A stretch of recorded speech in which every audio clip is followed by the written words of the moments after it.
रुझान सामने आ रहे हैं। एक बात स्पष्ट है कि इस बार बंगाल की जनता ने अहिंसा और भ्रष्टाचार को लेकर सोच वाली सरकार बनाने के लिए मतदान करने का काम किया।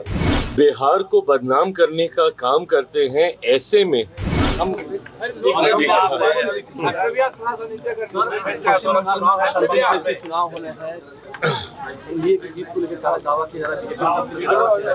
देखिए, इस बार मैं मानता हूं कि एक लंबे समय के बाद बंगाल चुनाव के बाद जिस तरीके से रुझान सामने आ रहे हैं, एक बात स्पष्ट है कि इस बार बंगाल की जनता ने सत्ता परिवर्तन के लिए, डबल इंजन की सरकार बनाने के लिए, मेरे प्रधानमंत्री नरेंद्र मोदी जी की सोच वाली सरकार बनाने के लिए मतदान करने का काम किया।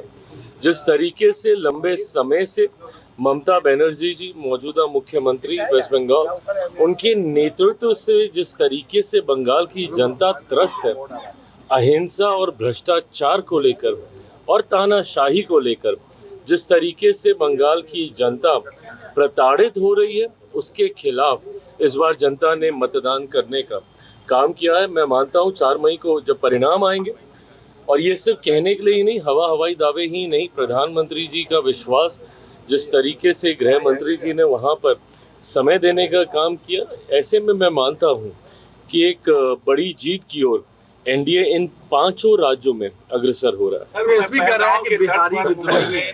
बीजेपी जो है वो बिहारी विद्रोही है। जिस तरह से घटना हुई है जिस तरीके से दूसरे राज्यों में जाकर नेता प्रतिपक्ष बिहार को बदनाम करने का काम करते हैं, ऐसे में इनके पास कोई हक नहीं बनता कि वो इस तरीके की भाषा का किसी के लिए इस्तेमाल करें। प्रधानमंत्री जी के नेतृत्व में हमारी एनडीए की सरकार सबका साथ सबका विकास की सोच के साथ आगे बढ़ने का काम कर रही है, और इस बात को हम लोग भी सहयोगी होने के नाते सुनिश्चित करेंगे कि कहीं पर भी किसी के साथ भी किसी तरीके का अन्याय ना क्षेत्र के आधार पर हो, ना जाति के आधार पर हो, ना धर्म के आधार पर हो, ना भाषा के आधार पर हो। पर जब नेता प्रतिपक्ष जैसे नेता दूसरे राज्यों में जाकर बिहार की बर्बादी के किस्से पढ़ने का काम करते हैं, प्रचार में चुनावी लाभ लेने की दृष्टि से, सही मायनों में बिहार का सबसे ज्यादा नुकसान यही लोग करने का काम करते हैं। सम्राट चौधरी से आए हैं बिहार में, उन्होंने कहा कि सरकारी जमीनों को जो घर बनाए होंगे उनको देंगे। ये बुलडोजर मॉडल देख सकते हैं कैसे? देखिए, मॉडल बुलडोजर क्या मॉडल होता है नहीं होता मुझे नहीं पता, बट मैं इतना मैं जरूर मानता हूं कि अगर कहीं पे कोई अतिक्रमण नाजायज तरीके से हुआ है, उसको हटाने की जिम्मेदारी भी सरकार की है, पर इस बात को सुनिश्चित करना होगा कि वो नाजायज तरीके से है, एक चीज, और दूसरा, अगर वहां पे लंबे समय से कोई व्यवस्था के हिसाब से रह रहा है, उनके लिए एक ऑल्टरनेटिव, एक वैकल्पिक व्यवस्था तैयार करके दी जाए। रातों रात किसी को घर से बेघर कर देने की सोच कतई हम लोग की सरकार की नहीं है, और मैं मानता हूं कि सम्राट जी इन तमाम विषयों को लेकर वो स्वयं काफ़ी सेंसिटिव है। अगर ऐसी कार्रवाई की भी जाएगी, देखिए, विकास के लिए ये भी ज़रूरी है कि अगर इस तरीके के इल्लीगल एनक्रोचमेंट्स हो रखे हैं तो उसको भी डिमोलिश करके उसको विकास की राह से जोड़ने वाला रास्ता बनाया जाए।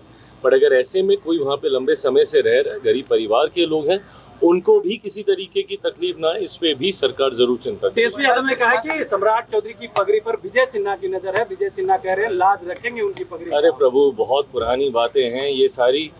फूट डालो, आगे बढ़ो, शासन करो, ये कब तक चलेगा भैया? डिवाइड एंड रूल, इसको इससे लड़वा दो, इसको उससे लड़वा दो। एनडीए पूरी एकजुटता के साथ चुनाव लड़ा, चुनाव के बाद हम लोगों ने मजबूत सरकार बनाई। आज की तारीख में जब एक नए नेतृत्व के साथ हमारा गठबंधन आगे बढ़ रहा है, तो इसमें ना विद इन द अलायंस, ना गठबंधन, ना सहयोग, कहीं पे किसी भी तरीके का भ्रांति भ्रम फैलाने का प्रयास किसी के भी द्वारा किया जाएगा तो कतई सफल नहीं होने वाला। हम लोग सिर्फ विकास की सोच के साथ आगे बढ़ रहे हैं। उसमें कहा जा रहा है कि एक मंत्री पद आपको और मिलेंगे और 2 एमएलसी की सीट आपके खाते में जाएगी। सब हवाई बातें। किसने बोला एक और मिलेगा? फिर नहीं मिलेगा, फिर मुझसे ही पूछा जाएगा क्यों नहीं मिला। जब जो होगा वो बहुत स्पष्ट तरीके से बता देगा। संजय सिंह पर क्या फिर से उनको मंत्रिमंडल में जगह मिलेगी?